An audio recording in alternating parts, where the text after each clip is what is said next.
Non, dans votre technique de base, vous devez évoluer aussi. Encore une fois, parce que la technique de base en elle-même, ça n'a jamais été une recherche particulière dans l'entraînement du karaté. Toutes les parties de l'entraînement, le kion, l'ippon, tout ce qui est kumite et les katas, tout ça, normalement, c'est destiné à vous donner des qualités qui vont libérer votre corps et qui va faire que vous êtes plus efficace au niveau du combat. C'est quand même, théoriquement, dans la recherche de l'art martial, c'est quand même déjà ça qui est important. Donc ne le perdez pas de vue et gardez toujours ce mot-là à l'esprit, l'évolution. Vous devez évoluer dans votre karaté et aussi dans votre technique de base. Je vous ai déjà dit, il n'y a pas une vérité. Ce qui est vrai pour une ceinture verte, heureusement, c'est plus vrai pour une ceinture noire. Et ce qui est vrai pour une ceinture noire, c'est plus vrai pour un troisième dan. Théoriquement, c'est comme ça que vous devez progresser. Donc on va reprendre un petit peu aussi cette idée de comment on progresse, hein, quels sont les détails techniques qu'il faut mettre en place au fur et à mesure de la progression qu'on a dans la technique du karaté. Alors, vous vous rappelez ce déplacement, hein, on l'a déjà vu, le déplacement basique hein, qu'on a dans le premier niveau de karaté, où on vous demande d'avoir une jambe avant forte, et on se déplace toujours, on transporte le centre de gravité, et on amène le pied arrière ici, on le reverra, ça c'est ce que j'appelle moi le temps intermédiaire. Tout ce premier temps ici, c'est forcément un temps faible. Parce que si quelqu'un vous rentre là, donc malgré tout c'est un inconvénient. Et cet inconvénient, on va essayer d'y pallier, donc de ne plus avoir, hein, le but du karaté, le but de la technique étant d'avoir le moins de temps faible possible.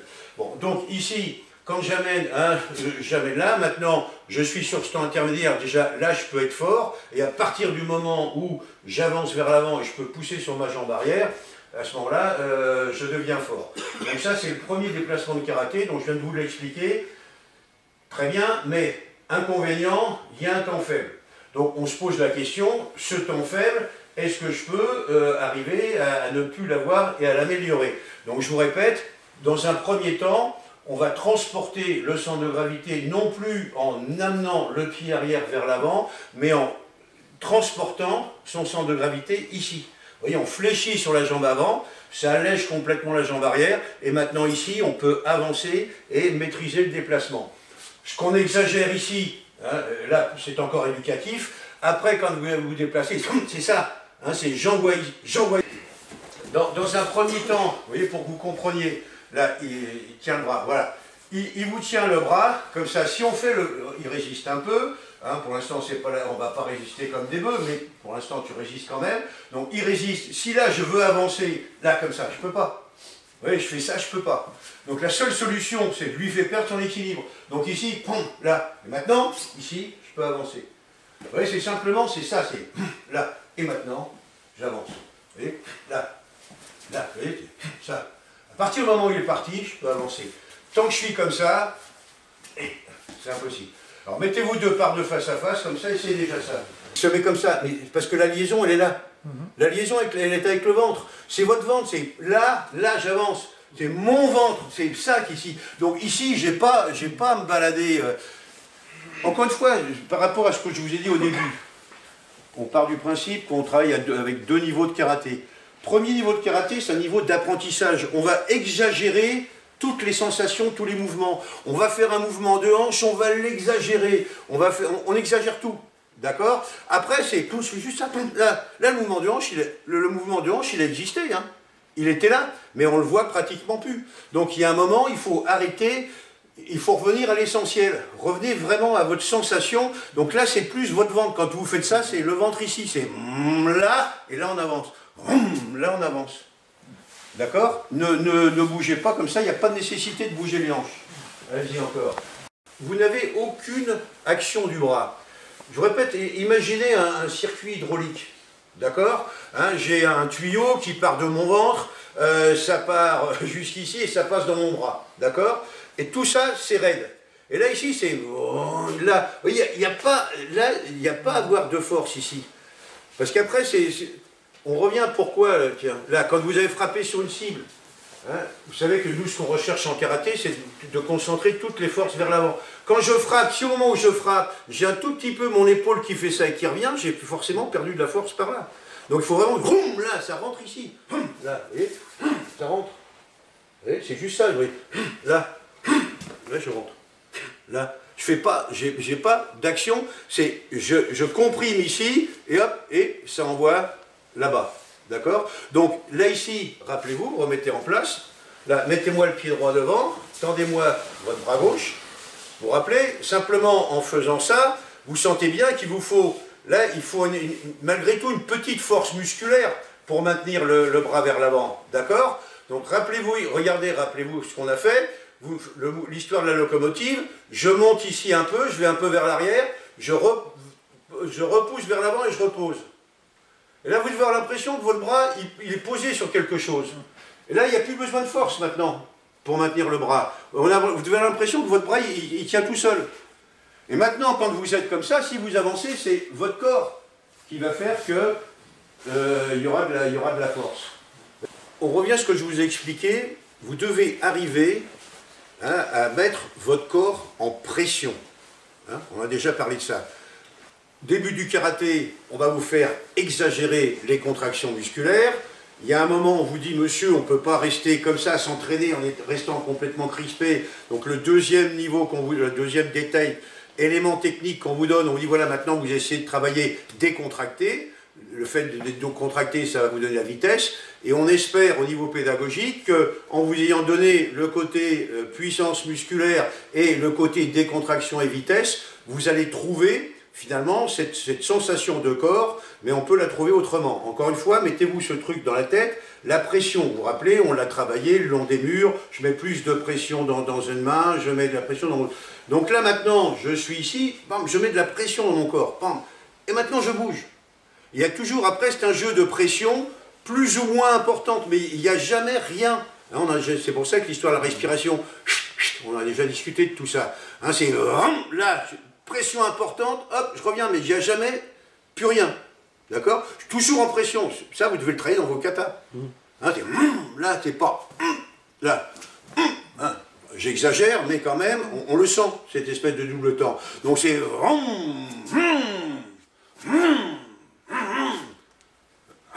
C'est jamais. On est toujours dedans. Donc si vous voulez, je voudrais sentir un peu ça. Là, pour l'instant, tiens, retiens-moi ça. Ouais.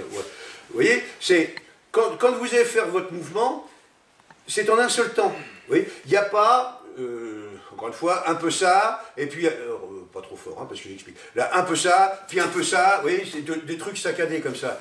Je suis là, c'est... Là, vous voyez, c'est... Ici. Comme ça. Donc quand vous-même, dans votre entraînement, quand vous faites du Kion, vous devez, pour trouver cette histoire de pression, vous devez toujours vous imaginer que vous travaillez avec une opposition. D'accord? On va refaire 2-3 exercices après.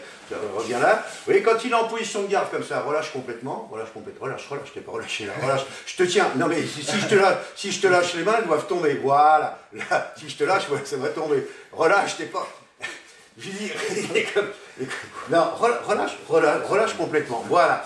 Et maintenant, moi, je vais pousser sur toi. Tu vas résister en fonction de la pression que je vais te donner. Toi, je te pousse, résiste. Non mais regardez, essayez de comprendre. Je viens de vous parler de pression, d'accord? Donc de quelque chose d'interne. Et, tiens-moi les mains, toi, voilà. Et il commence à me pousser un peu, et il me fait ça. Donc là, il est carrément dans l'opposition musculaire. Hein?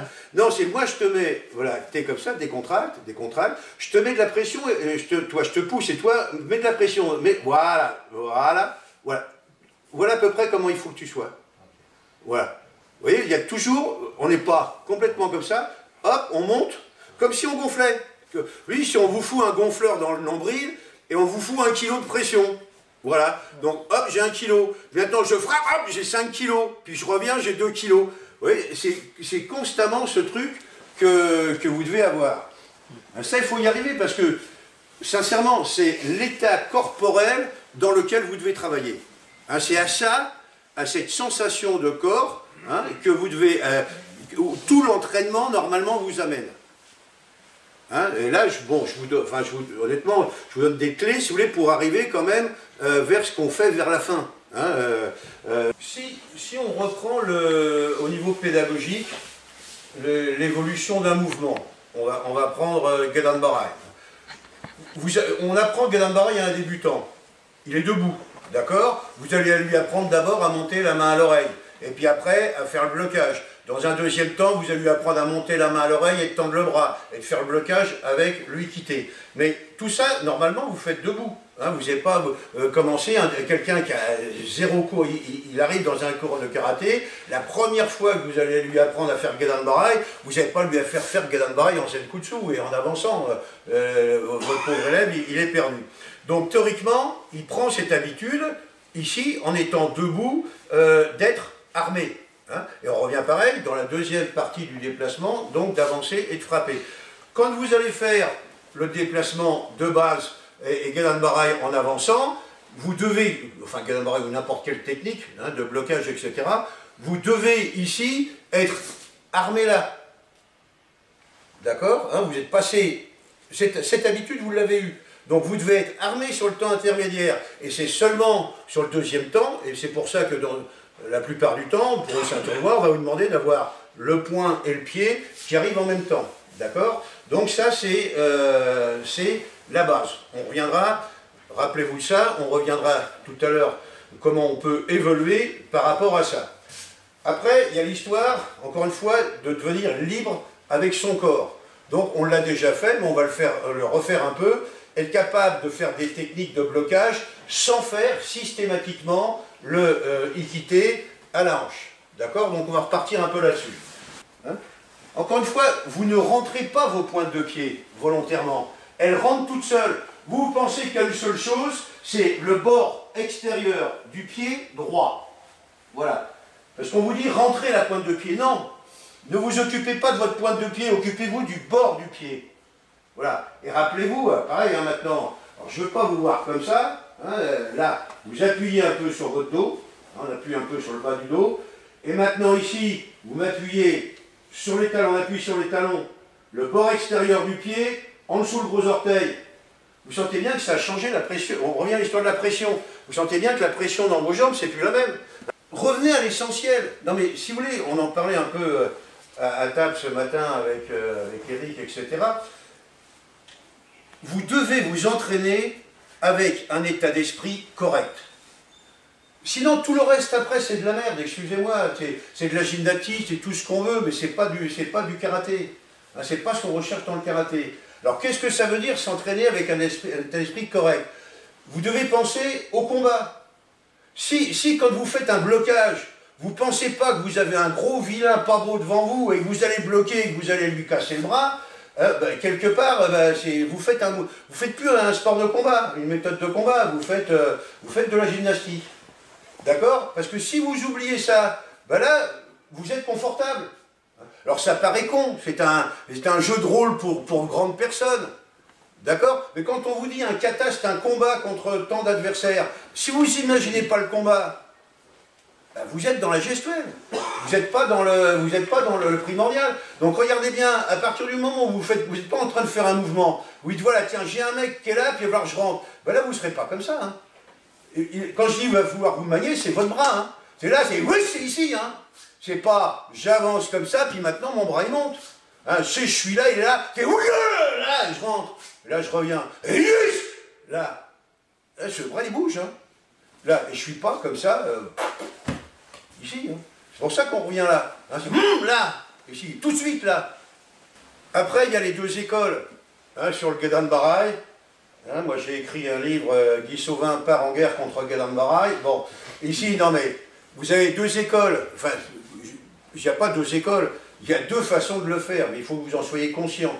Encore une fois, soit vous pouvez éventuellement avoir une rotation, le blocage qui va dans un sens, si vous êtes complètement de face, et la rotation de hanche qui va un peu dans l'autre sens, tout en gardant certains intermédiaires. Vous voyez, là c'est trop. Hein, c'est j'avance et là, ça je peux le trouver. Bon, c'est mon karaté, moi ça j'ai toujours du mal à le faire. Moi j'ai toujours fait Gedanbaraj, même sens. Hein, hanche et bras, même sens.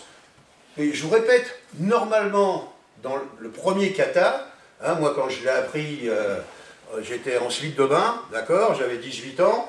Hein, là, le premier Shuto-uke que vous faites en tournant, celui-là, vous allez le faire avec le Shuto et la rotation de hanche dans le même sens. Et le deuxième que vous faites en avançant, là, vous le faites à l'inverse. Parce que c'est pas la même situation de combat. Et là, vous repartez. Qui fait attention à ce genre de choses maintenant? Donc là, sur le Gadan Barai, à vous de savoir, hein, quand vous avancez, comment vous mettez votre mouvement de hanche. Mais quand vous finissez, moi j'appelle ça ne pas quitter la ligne de l'adversaire. Vous avez un adversaire, pour ça je vous parle d'esprit correct. J'ai un adversaire qui est là, ma cible elle est là-bas. Si je suis comme ça, regardez bien, mais qu'est-ce que je fais avec mon Gyakuzuki là? Pas possible. Je suis là, je rentre et boum, là je peux rentrer. Là c'est trop long. Et puis ça affaiblit, hein, on l'a déjà fait, hein. Je ne vais pas vous le refaire, hein, dans ton bras, là. Si je bloque, là, hein, et puis lui il force par là-bas, hein, et puis moi je suis là comme ça, hein, s'il force un temps soit peu, je sens bien que je ne peux pas mettre de la force. Là c'est pas possible. Hein, il y a un moment où là on sent que oui, là on peut résister. Là c'est plus possible. Donc faites attention à tous ces détails. Hein. On en revient au même. Vous faites un mouvement et vous ne pensez pas qu'il va être efficace au bout. Hein, et qu'il faut qu'il soit le plus efficace possible. Alors qu'est-ce que vous avez fait là, automatiquement? Ben, vous êtes revenu à votre rythme plan-plan auquel vous êtes habitué, à ce que je vous ai dit tout à l'heure, c'est vous avancez, votre pied arrière il rejoint le pied avant, et là vous armez. D'accord? Alors maintenant on va faire autrement. Mettez-vous en Gadan-Barai. Là. Donc on revient à ce que je vous explique. Regardez bien, on bouge à peine, on fait simplement le transfert de centre de gravité, et on arme ici. Et maintenant on avance. 2, 10. On travaille la sensation. Pour l'instant, ce que je vous demande de travailler, c'est le transfert avant et la préparation de la technique. Regarde. Non. Oui, c'est... Non, je rigole parce que vous bougez, mais voilà. Alors, je vais vous donner deux exemples. Voilà. Je le vois bouger, je te vois bouger. Alors déjà, lui, il est comme ça. Regardez. Et au moment où il bouge, il me fait ça. Regardez. Et son bras avant, il se barre complètement là-bas. Est-ce qu'il y a une raison? Voilà. Et deuxième défaut, mais ça que je vois à tous les cas, vous êtes tellement ancré. Le deuxième niveau de karaté, on appelle ça briser les chaînes. Briser des chaînes. Vous êtes tous des esclaves de votre technique. Pour l'instant, vous êtes des esclaves de votre technique. Pendant 30 ballets, vous avez fait ça, et bam, ça. Et puis moi, je débarque, et je vous dis, les mecs, ça, maintenant, il faut oublier. Bon, c'est sûr que c'est pas évident, pour l'instant. Donc, pour l'instant, les transferts, mais vous savez même pas ce que c'est. Donc, résultat, quand je vous dis transférer, regardez ce qui se passe, ben, il fait ça. Là, et il transfère que dalle. Là, il a tourné, mais il n'y a jamais eu de transfert. D'accord? Vous êtes ici, vous me fléchissez sur le genou avant et vous me faites ça. 1. Allez, allons-y. Maintenant, bougez pas. Là. Quel est le comment dire, qu'est-ce que vous avez transformé par rapport à d'habitude? Maintenant, vous avez un point d'appui. Votre point d'appui avec le sol, c'est là. Donc maintenant, je suis ici, il avance un tout petit peu. Là, non mais, avance un tout petit peu, voilà. Là, il peut bloquer là. Là, maintenant, il avance un peu plus loin. Là, il peut bloquer là. Il avance ici, il peut bloquer là. À partir de là, reviens, Eric, s'il te plaît. Voilà. On est là, maintenant, je peux bloquer à n'importe quel moment. Parce que j'ai toujours un contact avec le sol. Pour l'instant, vous êtes encore esclave, alors, d'une façon de faire la technique, mais surtout, écoutez bien, d'un rythme.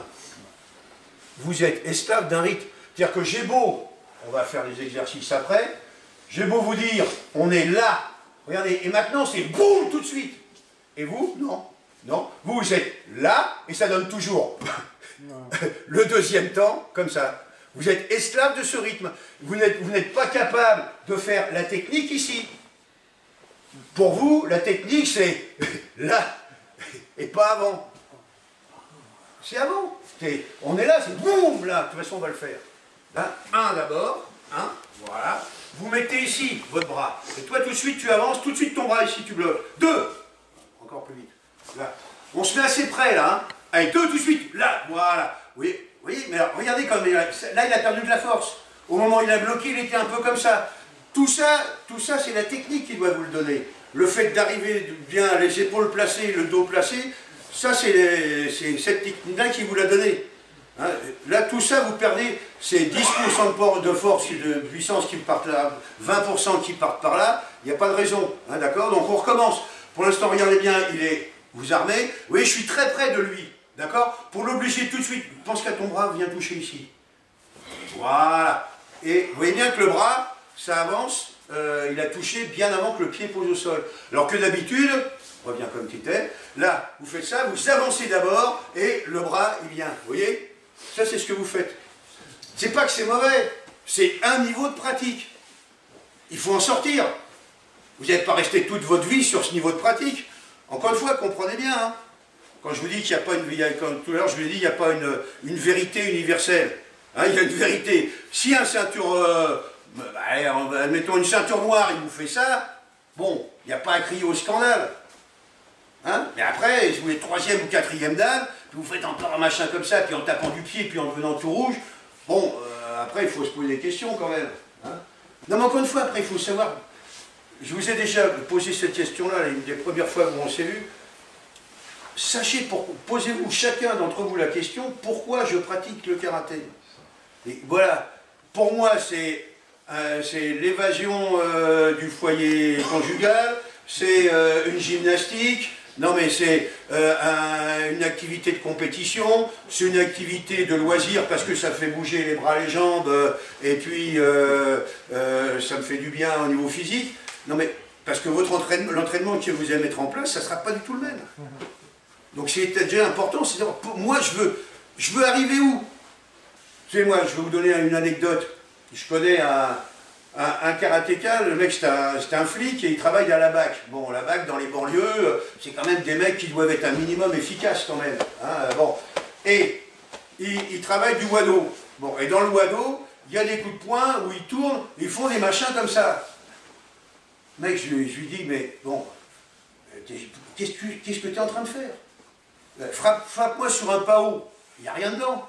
Je dis, attends, alors d'un côté, tu as un métier où tu ne peux pas trop t'amuser à faire n'importe quoi, et au niveau du karaté, excuse-moi, donc les mecs, ils s'en foutent, eux, alors c'est du wado, leur obsession, c'est de faire le wado-ryu d'Otsuka. Pour moi, ils font un truc folklorique. Non mais, quand je dis folklorique, c'est pas péjoratif. Donc si le mec, il me dit, voilà, moi, mon objectif dans le karaté, c'est d'être une copie conforme du karaté que Otsuka ou un tel, il a fait il y a 100 ans. Très bien, mon garçon, continue. Maintenant, ne me dis pas que tu es efficace. Parce que voilà, je te dis, frappe-moi sur un pao, tu vois bien qu'au bout, il n'y a rien. Donc je vous répète, c'est à vous vraiment de savoir ce que vous voulez faire. Je reviens à l'histoire du ikité. Regardez bien. Je vous demande, vous êtes comme ça, hein, vous me faites ça. Voilà. Donc maintenant, il y en a certains qui pensent à ça, et puis qui ici font un ikité. C'est pas faux, je m'en fous. Qu'est-ce qui peut être faux sur l'histoire du ikité? C'est quand vous y pensez de trop. Là, si je fais ça, je suis là. Là, j'ai mon esprit qui est là. Mon ikité est revenu naturellement. Voilà. Et vous avez qui font ça, un, et deux, avec un ikité. Donc, c'est le même mouvement. On est bien d'accord. C'est un ikité, il n'y a rien qui change. Hein, au niveau du mouvement, au niveau esthétique. Mais dans l'application, dans votre esprit, il y a beaucoup de choses qui changent. Hein. Votre ikité, il est naturel. Il doit pas être forcé. Il ne doit pas être volontaire. Hein, encore une fois, vous voyez la différence? Donc c'est ça qu'il faut arriver à faire. C'est un moment à quitter cet automatisme. On en discutait tout à l'heure avec Eric. C'est bien d'être passé par là, parce que je pense que c'est très difficile, si on ne passe pas par là, au niveau du karaté, bon, d'avoir la puissance, etc. C'est nécessaire d'y être passé, c'est nécessaire d'en sortir. Encore une fois, si vous voulez évoluer, si vous voulez rester au même niveau, continuez. D'accord? Ah, mais c'est pour ça que j'attire votre attention sur des choses qui peuvent vous paraître des petits détails. Encore une fois, hein, j'insiste, le mouvement du ikité, c'est le même. Mais ça, c'est faux. Ça, c'est juste. Hein, encore une fois, vous sentez la différence? Donc là, on donne une distance un peu plus grande. Donc, quand son bras va toucher, si vous voulez, en gros, il est là. Tout à l'heure, j'exagère, quand j'avançais, mon pied, il était là. D'accord? Maintenant, mon pied va être là. Hein? Là. Et puis tout à l'heure, mon pied, il sera plus loin. À partir du moment où vous êtes préparé, maintenant, vous pourrez déclencher à n'importe quel moment, suivant la distance à laquelle se trouve l'adversaire. Donc, je rentre. 1. Boum. Galambareil, je le contrôle. Pam. Yaku. Frappez. Je reviens comme je veux. Là. Donc, vous êtes capable de rentrer les deux en même temps. Allez-y. Comment dire, on démarre d'ici. Hein. On démarre d'ici. Bon. Fais le mouvement. Allez. H. D'accord. H. Vous voyez, il avance, non, mais il avance en deux temps. Vous voyez bien la différence? Il est comme ça, il avance. 1, 2. D'accord? Regardez. Là. Allez. Regardez déjà le blocage. Hein? Allez, 1. Oui, ici. Regardez. Regardez. À quel moment mon bras il a bloqué? Ma main elle a bloqué. À quel moment sa main elle a bloqué? Hein? Allez, 1. Vous voyez la différence un peu? Allons-y. 2. Vous avez vu à quelle vitesse était mon bras là? Et je vais tout doucement. À quel moment je touche par rapport à lui? Allez, 1. Là. Là. Essayez de me trouver ça. Allez,